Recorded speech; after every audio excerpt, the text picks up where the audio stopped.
Hello friends, जय माता दी। कैसे हैं आप सब दोस्तों। एकादशी का व्रत जब भी आता है सभी लोगों का मन प्रफुल्लित हो जाता है। एकादशी का व्रत करना बहुत ही शुभ माना जाता है और इस व्रत को करने से स्वयं श्री हरि की प्राप्ति होती है। समस्त पाप, दुख, रोग, कष्ट सभी नष्ट होते हैं। दो तरह की होते हैं एकादशी व्रत। नित्य होता है, काम्य व्रत होता है।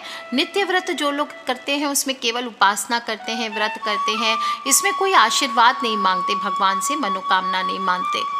नित्य व्रत आप किसी भी एकादशी से उठा सकते हैं और इस व्रत को उठाने के ज़्यादा नियम नहीं होते हैं। लेकिन जो लोग भी काम्य एकादशी करना चाहते हैं, जो किसी कामना के वश में होकर के करना चाहते हैं, तो इसमें आपको ऐसे नॉर्मल व्रत करने से कोई फलों की प्राप्ति नहीं होती है। आपको छोटे छोटे टोटके या उपाय करने चाहिए। इनको करके आप धन, समृद्धि, वैभव, यश, मान, सम्मान, बहुत सारी चीज़ें जो भी आपकी मनोकामना है उसकी प्राप्ति कर सकते हैं। खासकर भगवान विष्णु के प्रिय दिनों में से एक है आज की एकादशी और वो है वरुथनी एकादशी। पुण्य और सौभाग्यदायी एकादशी है और इस व्रत को करने से अनजाने में किए गए पाप भी, पूर्व जन्म के पाप भी होते हैं, उससे भी मुक्ति मिलती है। दीर्घ आयु की प्राप्ति होती है। जो लोग अपनी संतानों की आयु वृद्धि की कामना करते हैं उन्हें भी ये व्रत को जरूर करना चाहिए। सौभाग्य प्रदाता व्रत है। विवाहित स्त्रियां इस व्रत को करके सौभाग्यवती होती है। वहीं जो अविवाहित होते हैं इस व्रत के प्रभाव से शीघ्र ही विवाह का सुख प्राप्त करते हैं। धन, संपत्ति, सभी चीज़ों को इच्छा पूर्ति व्रत है। और वरुथनी शब्द संस्कृत भाषा के वरुथिन से बना है, जिसका मतलब है प्रतिरक्षक, कवच या रक्षा करने वाला। शास्त्रों के अनुसार इस एकादशी पर भगवान विष्णु के वराह अवतार स्वरूप का पूजन किया जाता है।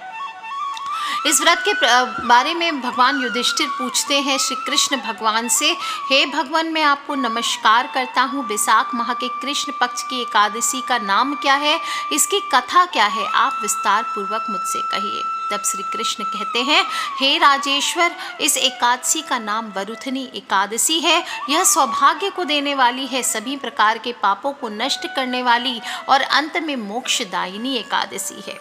इसकी कथा ऐसी आती है कि प्राचीन काल में नर्मदा नदी के तट पर मांधाता नामक राजा राज्य करता था। अत्यंत ही दानशील और तपस्वी राजा था। एक दिन जब वह जंगल में तपस्या कर रहा था, तभी ना जाने कहां से एक जंगली भालू आया और राजा का पैर चबाने लगा। राजा पूर्ववत अपनी तपस्या में लीन रहा और कुछ देर बाद पैर चबाते चबाते भालू राजा को घसीटकर पास के जंगल में ले गया। राजा बहुत घबराया, मगर तापस धर्म अनुकूल उसने क्रोध और हिंसा न करके भगवान विष्णु से प्रार्थना की।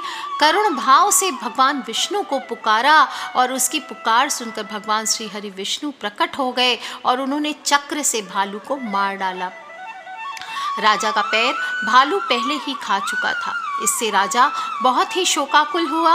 उसे दुखी देखकर भगवान विष्णु बोले, हे वत्स, शोक मत करो, तुम मथुरा जाओ और वरुथनी एकादशी का व्रत रखकर मेरी वराह अवतार की मूर्ति की पूजा करो और उसके प्रभाव से पुनः सुदृढ़ अंगों वाले हो जाओगे। इससे भालू ने तुम्हें जो काटा है यह तुम्हारे पूर्व जन्म का अपराध था। भगवान की आज्ञा मानकर राजा मांधाता ने मथुरा जाकर श्रद्धापूर्वक वरुथनी एकादशी का व्रत किया और इसके प्रभाव से राजा शीघ्र ही पुनः सुंदर और संपूर्ण अंगों वाला हो गया।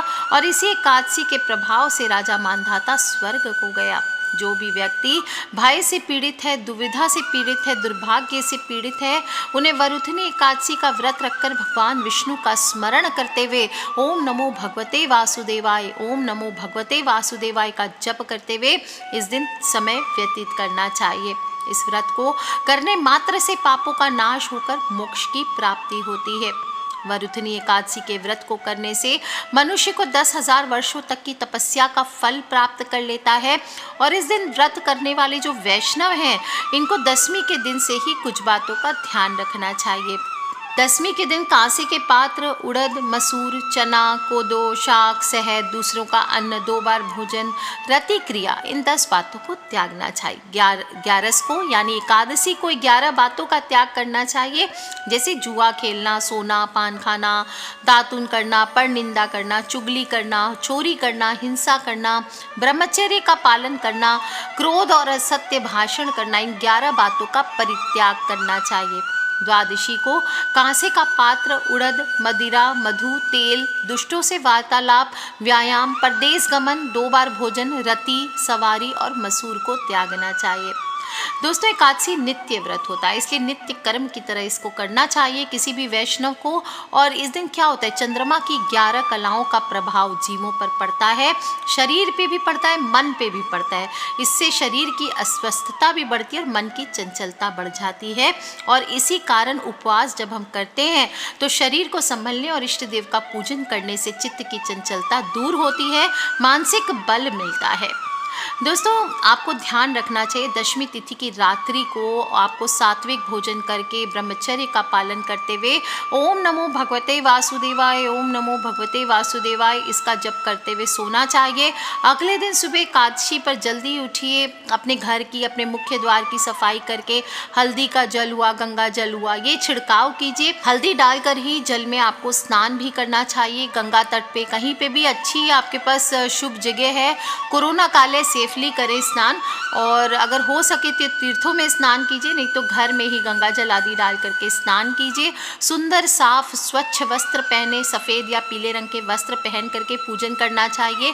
इससे मनुष्य का भाग्य भी तेज होता है, उससे सभी कार्यों में सफलता मिलती है। इस दिन नीले और काले रंगों का वस्त्र धारण नहीं करना चाहिए। जल चढ़ाते समय ओम सूर्याय नमः, ओम आदित्याय नमः, ओम भास्कराय नमः इस प्रकार से 1 लोटा जल तांबे के लोटे में ले लीजिए और सूर्य देव को अर्पित करें। इसके बाद उसी लोटे में जल लेकर के दक्षिण मुखी होकर के अपने पितृ के नाम का जल आपको अर्पित करना चाहिए। इसके बाद आप चाहें तो लक्ष्मी नारायण मंदिर जा सकते हैं या फिर सत्यनारायण मंदिर जा सकते हैं, या घर में ही उत्तर दिशा में पीला वस्त्र बिछा करके भगवान विष्णु का चित्र स्थापित कीजिए। वराह अवतार का चित्र है तो वो स्थापित करके आपको षोडशोपचार या पंचोपचार पूजन करना चाहिए।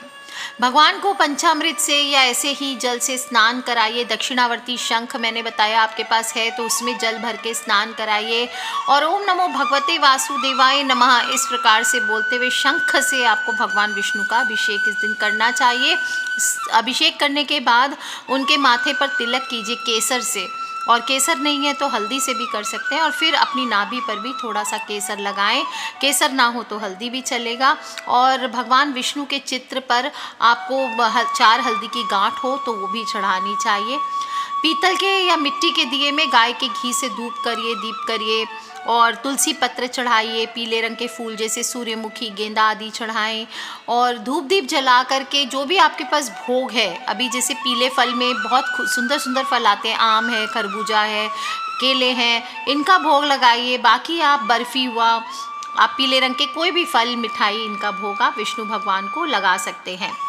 वहाँ बैठ करके सब लगाने के बाद आप उनके सामने बैठ करके ओम नमो भगवते वासुदेवाय, ओम नमो भगवते वासुदेवाय इस तरह से आप चाहें तो जितने जप 108 तो करने ही चाहिए, इसके अलावा भी जितने जप आप चाहें कीजिए। घर में खुशहाली भी आएगी, शांति आएगी, जो दुर्भाग्य है वो भी सौभाग्य में बदल जाएगा। दोस्तों, इस दिन जो भी भोग लगाएंगे उसमें ध्यान रखें भगवान को तुलसी ज़रूर चढ़ाना चाहिए। और साथ ही साथ तुलसी के उपाय भी इस दिन मैं आपको बताती हूँ, वो आपको ज़रूर करने चाहिए। 11 पत्ते तुलसी के ले लीजिए। इस दिन तुलसी तोड़ी नहीं जाती, इसलिए पहले से अगर तुलसी आपके पास हो तो वो ले सकते हैं, तुलसी बासी नहीं मानी जाती है। और नहीं तो जो गमले में गिरे हुए पत्ते हैं उनको आप यूज़ कर सकते हैं उपाय आदि के लिए भी। और रात में भगवान विष्णु की प्रतिमा या मूर्ति के सामने थोड़े पैसे, एक चांदी का सिक्का हो या कोई भी कॉइन हो, उसको आप लेकर के उसके साथ 2 पत्ते तुलसी के रख दीजिए।